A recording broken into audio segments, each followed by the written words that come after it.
بسم الله الرحمن الرحيم. إذا سنحاول في هذا الفيديو قراءة هذه القصة الجديدة، عنوانها الوازو بلو. بطبيعة الحال سنقرأها في الفيديو الأول بالفرنسية، ثم بعد ذلك سنشرح الفيديو بالعربية في فيديو آخر إن شاء الله. Il était une fois un roi fort riche qui devenait veuf, s'était remarié et présenta sa fille Florine, qui était belle comme le jour, à la nouvelle reine et à sa fille Truitonne, qu'on appelait ainsi, parce que son visage était rempli de taches de rouge, comme une truite, et que ses cheveux sales et crasseux et sa peau huileuse la rendaient dégoûtante à voir. Le roi dit un jour à la reine que Florine et Truitonne étaient en âge de se marier et qu'il fallait faire en sorte d'en donner une au premier prince qui viendrait à la cour. Peu de temps après, un jeune seigneur appelé le prince charmant vint à la cour et déclara son amour à Florine, en dépit de la reine qui voulait lui présenter Truitonne. La reine désespérée et Truitonne inconsolable de n'avoir pas la préférence sur Florine, obligèrent le roi à consentir que pendant le séjour du prince charmant, on enfermerait Florine dans une tour. Aussitôt des hommes masqués s'emparèrent de la pauvre fille, la portèrent au haut de la tour et la laissèrent dans la dernière désolation. Un jeune seigneur de la suite du prince charmant, touché de compassion pour Florine, obtint d'une servante qu'elle ferait venir Florine à la fenêtre de la tour pour causer avec son maître. Mais la reine, instruite par la confidente, même fit mettre à la fenêtre Truitonne voilée. Et le prince charmant trompé lui donna sa bague comme gage de sa foi. Le lendemain, le prince charmant revint au rendez-vous, et comme elle avait décidé d'enlever celle qu'elle croyait Florine, elle la fit monter dans une chaise volante. Elle lui jura une fidélité éternelle, et, sur sa demande, la conduisit chez sa marraine, la sorcière Socio. Bien que le château fût éclairé, le prince en arrivée ne reconnut pas d'abord son erreur, mais dès que la sorcière Socio lui présenta Truitonne pour femme, « Moi, épouse ce monstre ?» s'écria-t-il. « Vous me croyez bien sot de me faire une semblable proposition ?» Mais la sorcière, pour se venger, le changea pour 7 ans en un grand oiseau bleu.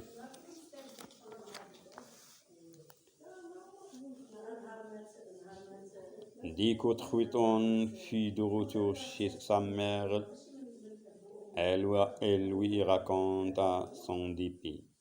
Celle-ci, pour se venger, la fit parer des plus riches vêtements et l'envoya auprès de Florine, pour lui faire voir les présents de noces de prince charmant, jusqu'à son anneau qu'elle ne manquait pas de faire briller à ses yeux. Florine, ayant perdu tout espoir d'épouser le prince charmant, ressentit une si grande douleur qu'elle en pleurait jour et nuit. Un soir, s'étant mise à la fenêtre, elle vit paraître un charmant oiseau bleu qui voltigeait près d'elle et que revint plusieurs nuits de suite pour lui apporter les plus beaux bijoux. Mais la reine, informée de cela, fit garnir de pointes acérées un grand arbre sur lequel se perchait l'oiseau bleu. Celui-ci vint un soir à tire d'aile s'abattre sur son arbre, mais les armes lui coupèrent les pas. Elle tomba tout sanglant au pied de l'arbre et fut recueillie par un enchanteur qui lui cherchait depuis longtemps. La pauvre Florine, privée de la visite de l'oiseau bleu, était inconsolable et désespérée de ne plus voir son cher oiseau. Elle passait ses nuits à pleurer et se mettant de temps en temps à sa fenêtre, elle répétait sans cesse « Oiseau bleu, que l'heure de ton vol à moi prend ton ».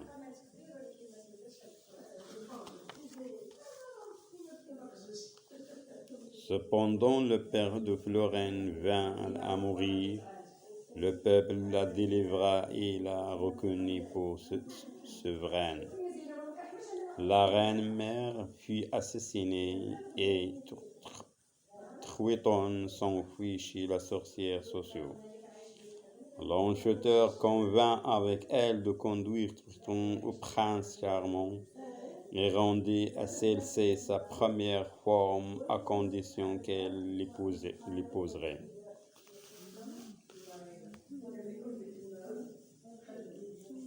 Florine déguisée partit à la recherche de prince charmant. Elle raconta une petite vieille qui, tout à coup, changea de visage, parut belle et lui dit « Celui que vous cherchez n'est plus oiseau. Vous viendrez à bout de le trouver. Voilà 4 œufs. Vous les casserez lorsque vous serez embarrassé. Elles seront pour vous d'un utile secours. »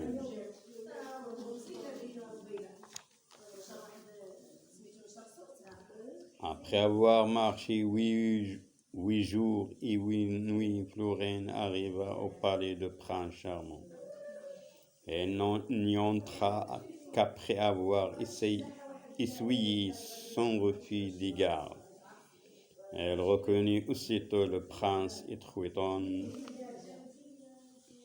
et s'étant présentée sous le nom de Mère Souillon. Elle leur dit qu'elle venait leur vendre des surprises et des bijoux. Le lendemain, Florine fit sortir d'un œuf une pâte voiture qu'elle donna à Truitonne à condition qu'elle la laisserait coucher dans le cabinet des échos, voisin de la chambre du prince. Un autre jour, elle lui donna un pâté à la même condition.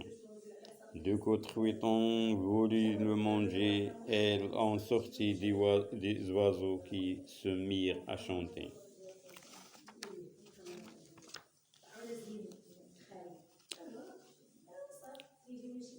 À la nuit, Florine se fit conduire dans le cabinet des échos. Lorsqu'on fut endormi, elle commença à s'y plaindre de ne pas retrouver le prince charmant.